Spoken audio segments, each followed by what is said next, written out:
ធរថៃខាត់ទុកនៅបង្កកទ្របជិត300មុខគិតជាប្រាក់ជាង300ជិត320លានដុល្លារពាក់ព័ន្ធនឹងការឆបោកតាមអនឡាញបាទនេះគឺជាចំណាត់ការមិនមែនថ្មីទេសម្រាប់ថៃគឺជាចំណាត់ការបន្តទៀតព្រោះអីថៃបានចាត់ការរឿងអុកញ៉ានៅប្រទេសកម្ពុជាតាក់ទងនឹងលោកកុកអានតាក់ទងនឹងលោកលីយ៉ុងផាត់តាក់ទងនឹងមន្ត្រីឬក៏អ្នកក្រាក់នៅស្រុកខ្មែរហ្នឹងមួយចំនួនទៅហើយកន្លងមកនេះនៅក្នុងយុទ្ធនាការប្រយុទ្ធប្រឆាំងនឹងការឆបោកអនឡាញក៏ប៉ុន្តែនៅថ្ងៃនេះគឺ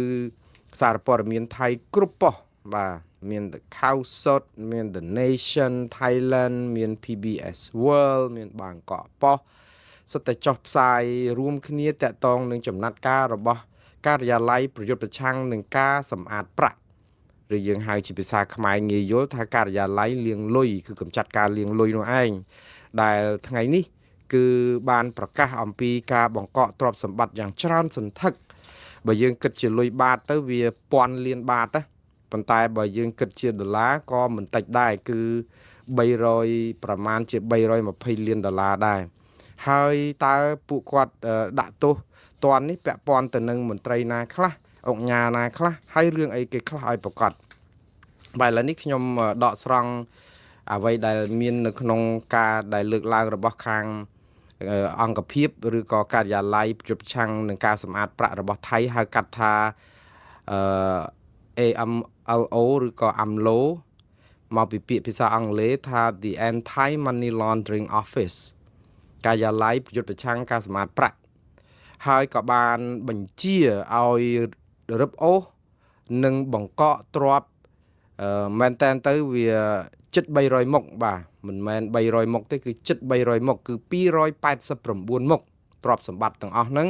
ដែលមានជាទឹកប្រាក់បើគិតជាលុយបាតគឺ10,000លានដុល្លារជាង10,000.17លានសំទោស10,000.17ពាន់លានបាតដែលបើគិតជាដុល្លារគឺមានប្រមាណជា320លានដុល្លារទ្រព្យទាំងអស់នោះគឺដោយខាងអង្គភាពប្រយុទ្ធប្រឆាំងការសម្អាតប្រាក់ថៃនឹងលើកឡើងថាមានគណៈកម្មការត្រួតពិនិត្យប្រតិបត្តិការ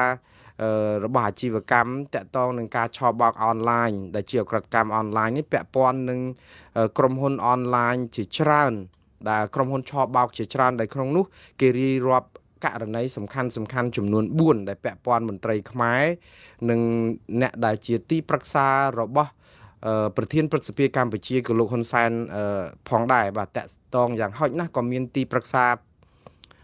និយាយទៅសង្កទីប្រឹក្សាទាំងអស់របស់លោកហ៊ុនសែនដែលជាប់ពាក់ព័ន្ធនេះនៅក្នុងបទល្មើសដែលថៃចោទប្រកាន់នេះណាទី1គឺលោកអ្នកអង្គការ Gen Z គឺដែលមានជាប់ពាក់ព័ន្ធនឹងក្រុមហ៊ុន Prince Group បាទអ្នកអង្គការ Gen Z នេះគឺខាងអង្គការឬក៏ការិយាល័យរបស់ប្រយុទ្ធប្រឆាំងការជួញដូរឬក៏លាងសម្អាតប្រាក់របស់ថៃហ្នឹងគេរកឃើញថាមានការឆបោកក្រុមហ៊ុនពាក់ព័ន្ធនឹងជួញដូរមនុស្សផងពាក់ព័ន្ធនឹងការជួញដូរឆបោករូបិយវត្ថុ crypto អនឡាញនឹងផងដែលពាក់ព័ន្ធនឹងលោកអង្គការអ្នកអង្គការ Gen Z ដែលជាស្ថាបនិកនៃក្រុមហ៊ុន Prince Holding Group ហើយទ្រព្យសម្បត្តិដែលរឹបអូសពីក្រុមហ៊ុនដែលពាក់ព័ន្ធនឹងអ្នកអង្គការ Gen Z នេះគឺមាន102មុខបាទ102មុខហ្នឹងគឺមានទាំងដីមានទាំងលុយសុទ្ធមានទាំងសម្ភារៈទំនើបផ្សេងគ្រឿងអលង្ការផងដែលសរុបជាទឹកប្រាក់គឺ373លានបាតគឺមានប្រមាណជា11.7លានដុល្លារបើយើងគិតជាលុយដុល្លារហ្នឹងសម្រាប់តែអ្នកអង្គការ Gen Z ទេទី2គឺអ្នកអង្គការកុកអានបាទអ្នកអង្គការ Gen Z ក៏ជាទីប្រឹក្សារបស់ថ្នាក់ដឹកនាំកម្ពុជាលោកហ៊ុនម៉ាណែតហើយធ្លាប់ជាទីប្រឹក្សារបស់លោកហ៊ុនសែនដែរឥឡូវលោកកុកអានជាសមាជិកព្រឹទ្ធសភាកូតាគណៈបកប្រជាជនកម្ពុជាដែលត្រូវបានថៃចេញដោយការតាមចាប់ទាំងលោកកុកអានទាំងកូន3នាក់របស់គាត់ហើយដកសញ្ជាតិកូន3នាក់របស់គាត់ពីសញ្ជាតិថៃទៀតថ្មីនេះរឹបអូសទ្រព្យសម្បត្តិមកកណោក៏ដឹកឲ្យចេញនិវេតក្រហមតាមចាប់អ្នកទាំងនោះផងទៀតនោះឥឡូវនេះគឺថៃចាត់ការបង្កកទ្រព្យសម្បត្តិរបស់គាត់គឺតាក់ទងនឹង ការជាប់ពាក់ព័ន្ធជាមួយនឹងតារាសម្ដែងម្នាក់ឈ្មោះថា Charlotte Austin បាទហើយតកតងនឹងបណ្ដឹងនេះគឺបណ្ដឹងរបស់តួសម្ដែងតារាសម្ដែងថៃឈ្មោះ Charlotte Austin នេះគឺក៏បាននាំទៅដល់ការស៊ើបអង្កេតមួយពាក់ព័ន្ធនឹងលោកកុកអានហើយប្រតិបត្តិការនេះគឺពាក់ព័ន្ធនឹងកាស៊ីណូមួយឈ្មោះថា Crown Casino បាទបនលបែង Crown យើង Crown ហ្នឹងខ្មែរថាមកុដក្រុមនេះគឺប្រើប្រាស់កណនីនិយាយទៅគឺលាងសម្អាតប្រាក់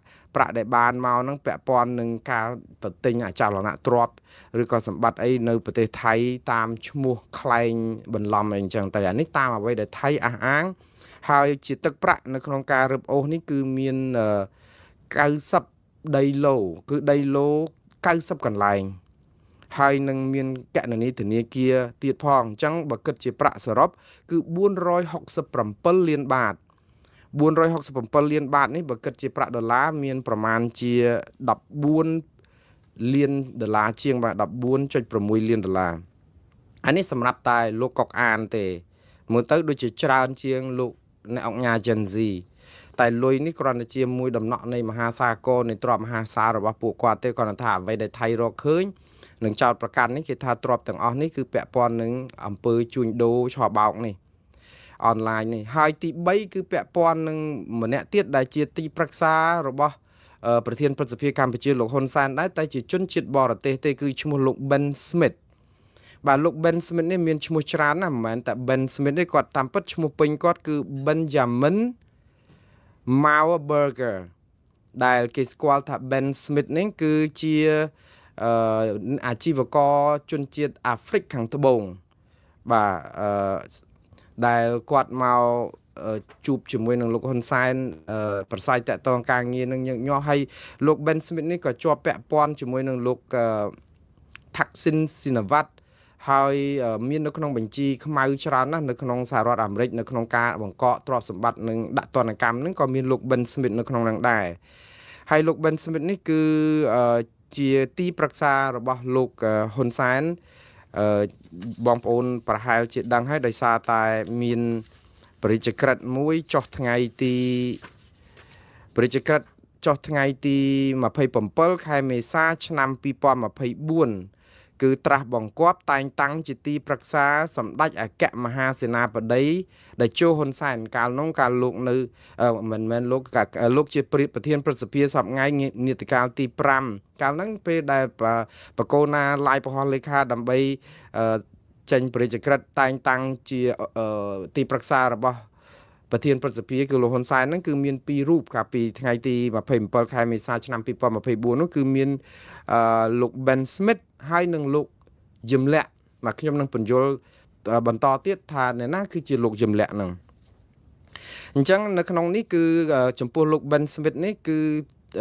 មានជាប់ក្រុមហ៊ុនបណ្ដាញមួយគេហៅថាតាំងថៃ network ឬដែលគេរឹបអូសបង្កកទ្រព្យសម្រាប់ក្រុមធំនឹងតែម្ដងគឺមានទឹកប្រាក់ជាង 9,000 លានបាតបាទអញ្ចឹងច្រើនជាងគេហើយមើលទៅបើ 9,000 លានបាតពីលោក Ben Smith នេះគឺ282លានដុល្លារដែលគិតជាទឹកប្រាក់សរុបសម្រាប់លោក Ben Smith ដែលជាទីប្រឹក្សារបស់លោកហ៊ុនសែនដែរហ្នឹងដែលជាជនបរទេសទេបាទតកតងនឹងរឿងលោក Ben Smith នេះគឺក៏មានជាប់ពាក់ព័ន្ធនឹងក្រុមហ៊ុនតាំងថៃហើយតាំងថៃនេះក៏មានជាប់ពាក់ព័ន្ធជាមួយនឹងលោកយឹមលាក់ព្រោះអីលោកយឹមលាក់ហ្នឹងគឺបើតាមអ្វីដែលការិយាល័យសម្អាតប្រាក់របស់ថៃប្រឆាំងការសម្អាតប្រាក់របស់ថៃហ្នឹងថាលោកយឹមលាក់គឺដើរតួចង់និយាយថាមានឈ្មោះ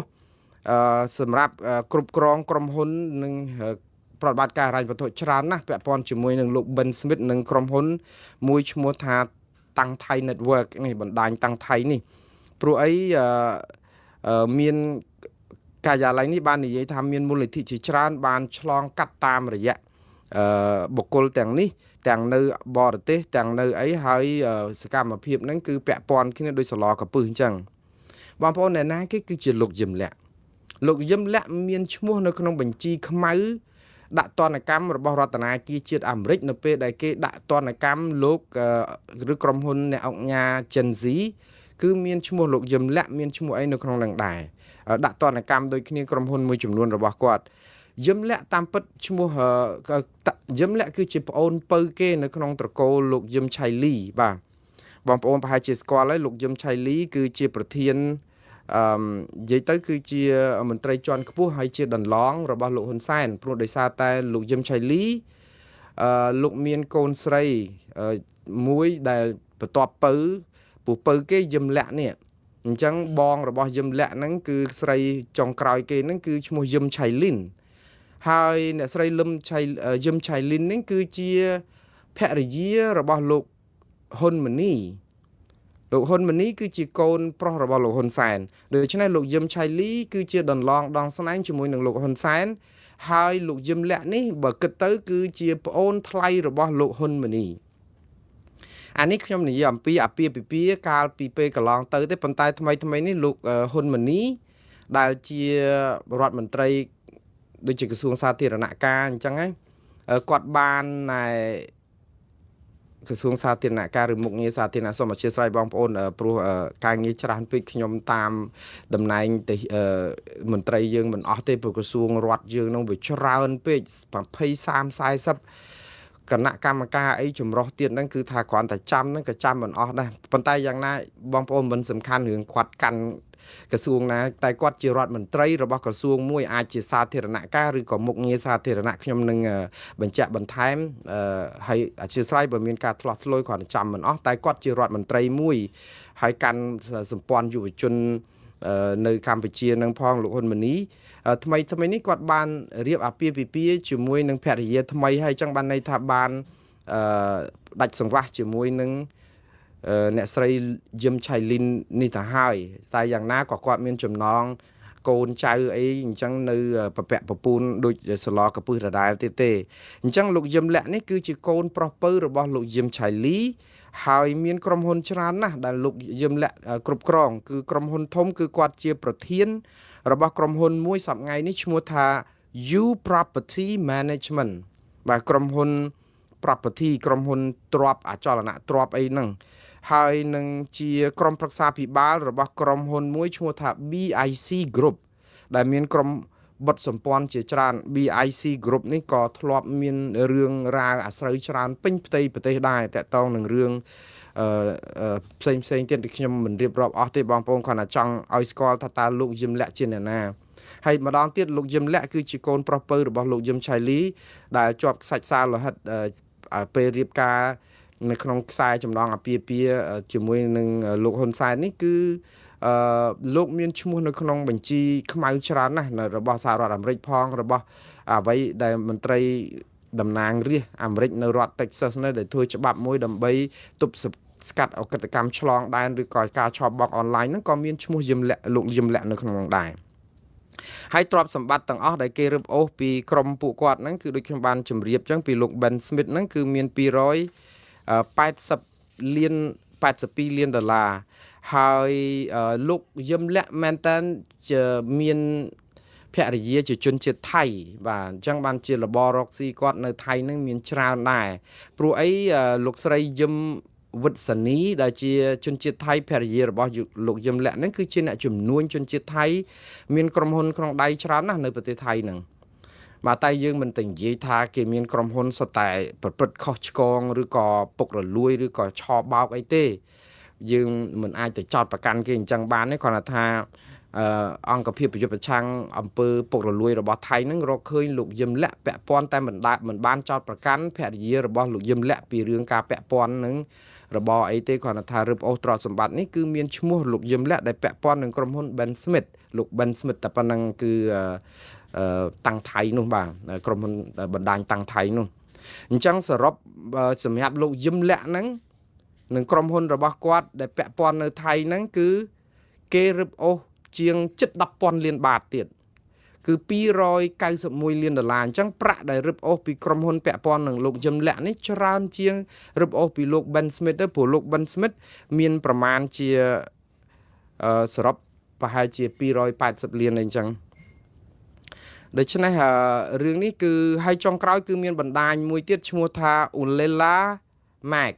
ជាបណ្ដាញ Olila Max ហ្នឹងគឺមានរឹបអូសទ្រព្យសម្បត្តិអីប្រហែលជា31មុខដែរសំទោសឡើងទៅលើបន្តិចគឺតកតងនឹងទ្រព្យសម្បត្តិដែលគេរឹបអូសព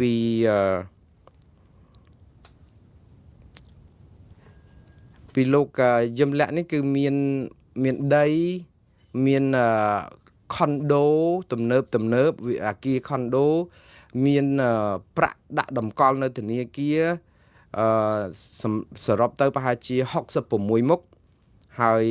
គិតជាទឹកប្រាក់មានប្រហែលជិត 10,000 លានបាតនេះ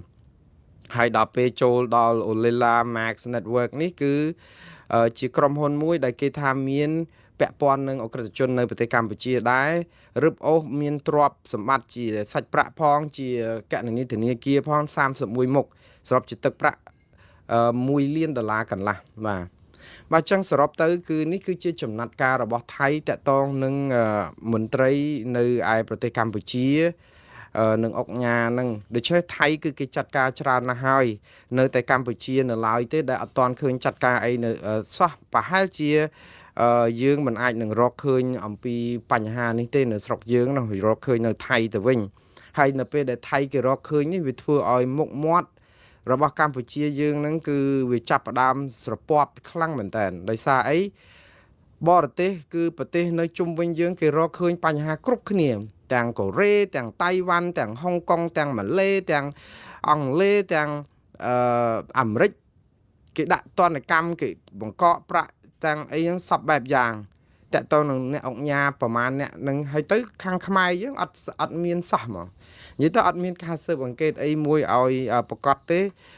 បើយើងមិនមែនថាអត់ប្រកាសទេអត់ដែលឃើញមានការស៊ើបអង្កេតឬក៏ធ្វើអីដើម្បីយ៉ាងហោចណាស់ក៏លាងសម្អាតឲ្យគេឈ្មោះអ្នកទាំងអស់នោះវាល្អឬក៏លាងសម្អាតគេឈ្មោះរបស់កម្ពុជាទាំងមូល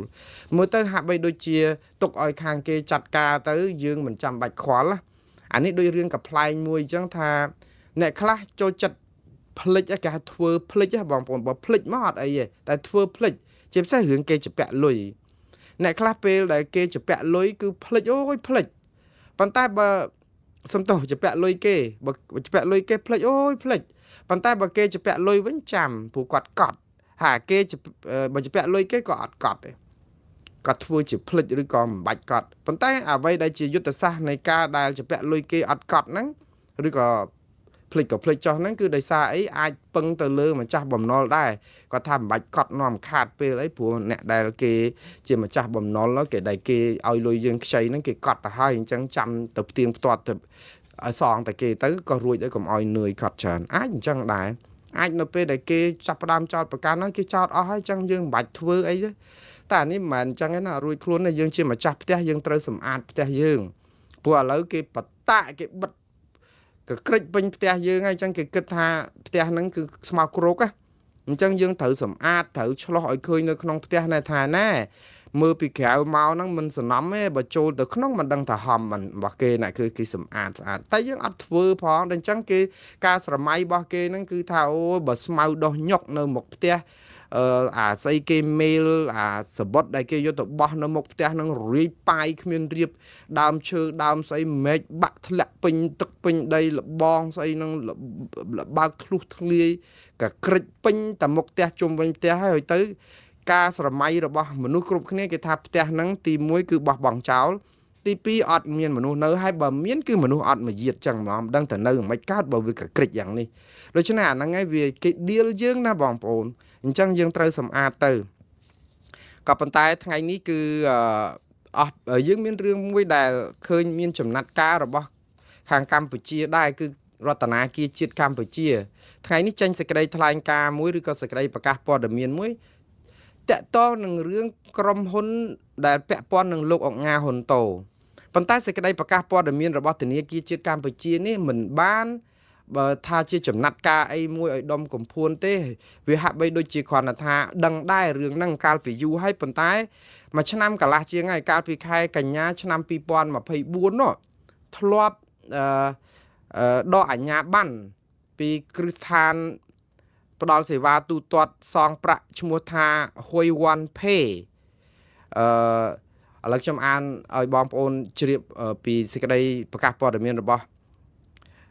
ធនាគារជាតិកម្ពុជានេះវិញចុះថ្ងៃទី3ខែធ្នូហ្នឹងគាត់ទៅសេថាធនាគារជាតិនៃកម្ពុជាសូមជម្រាបជូនសាធារណជនមេត្តាជ្រាបថាគ្រឹះស្ថានផ្ដល់សេវាទូទាត់សងប្រាក់ Huawei Pay ដែលដូរមក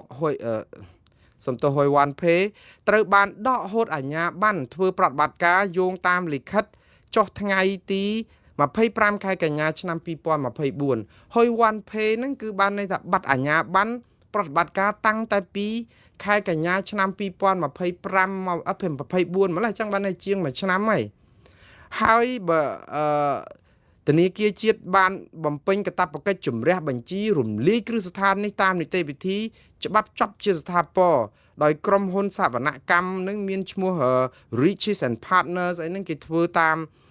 គោលការណ៍នីតិវិធីសវនកម្មរបស់គេយោងតាមសេចក្តីសម្រេចចុះថ្ងៃទី19ខែមិថុនា2025របស់ក្រសួងពាណិជ្ជកម្មអញ្ចឹងបានន័យថាម៉េចក្រុមហ៊ុន Huawei Pay ដែលមែនតែនទៅដំបងឡើយវាជា Huawei Group គាត់ណាដូរអក្សរ H ហ្នឹងមកជា Huawei Pay ហើយពេលដែលផ្ដាច់អាជ្ញាប័ណ្ណហើយនៅបើកបានរាប់ខែរាប់ឆ្នាំទៀតឲ្យប្រជាពលរដ្ឋខ្លាចជាជនរងគ្រោះមកកណោះឥឡូវដូរពីអា Huawei Pay ហ្នឹងមកជា H Pay ទៀតសិតតែ Huawei Group ហ្នឹងតែមួយគាត់ណាដូរតែឆ្កែវាយសារ៉ាហ្នឹងមកធ្វើឲ្យបើកប្រតិបត្តិការប្រជាពលរដ្ឋនៅតែផុងចាញ់បោកអញ្ចឹងតទៅទៀតអញ្ចឹងអតិថិជនដកលុយយ៉ាងសន្ធាប់ពី H Pay ចុងក្រោយហ្នឹងដែលធ្វើឲ្យធនាគារគាំងទៅប្រតិបត្តិការសាច់ប្រាក់ហ្នឹងក៏បិទទៅឥឡូវប្រកាសថាចាំដល់ដំណើរការរហូតដល់ថ្ងៃ5ខែមករានោះប្រហែលជាជិត2ខែមិនដឹងថាផ្អាកទៅបានលុយមកពីណាបើសិនជាគេនាំគ្នាសម្រុកឲ្យមានបញ្ហាអាមេរិកអីដាក់ទណ្ឌកម្មដាក់អីចូលក្នុងបញ្ជីខ្មៅបែបនេះតើប្រព័ន្ធហិរញ្ញវត្ថុវាអាចទៅមុខរួចទេអញ្ចឹងដល់ពេលអញ្ចឹងឥឡូវទម្លាក់ផ្លាកទៅទៀត HP អីហ្នឹងគឺទម្លាក់ផ្លាកចេញពីអាគាររបស់គាត់ហើយព្រោះកាលមុននៅដាក់បានទៀតសូម្បីតែដកអាជ្ញាប័ណ្ណដកអីក៏នៅតែមានស្លាកនៅមានអីរហូតតលតែអាមេរិករករឿងរហូតតលតែពិភពលោកហ្នឹងគេចាប់ផ្ដើមរករឿងបានចាប់ផ្ដើមទម្លាក់ស្លាកហើយនៅពេលដែលអតិថិជនខ្លាចជាជនរងគ្រោះហ្នឹងមិនដឹងប្រមាណពាន់នាក់ដូច្នេះនេះជាសេចក្តីថ្លែងការណ៍ឬក៏សេចក្តីប្រកាសព័ត៌មានរបស់ធនាគារជាតិកម្ពុជានៅពេលនេះគឺមិនបានបន្ថែមអ្វីដើម្បីជាការស៊ើបអង្កេតស្រាវជ្រាវឲ្យស៊ីជម្រៅបន្ថែមទៀតតាមពិតត្រូវតែមានការស៊ើបអង្កេតស៊ីជម្រៅមួយទៀតទៅលើអ្វីដែលជាការបំពានការដកអាជ្ញាប័ណ្ណរបស់ក្រុមហ៊ុននេះតាំងតែពីថ្ងៃទី25ខែកញ្ញាឆ្នាំ2024ម្លេះតើហេតុអីបានជាក្រុមហ៊ុននេះអាចផ្កើនបំពានលើកស្លាកបានបើទោះបីជារដ្ឋធនាគារជាតិកម្ពុជាដកអាជ្ញាប័ណ្ណតើខ្នងគាត់ក្រាស់ប៉ុណ្ណាបានជាគាត់អាចធ្វើបំពានបែបនេះហើយឥឡូវ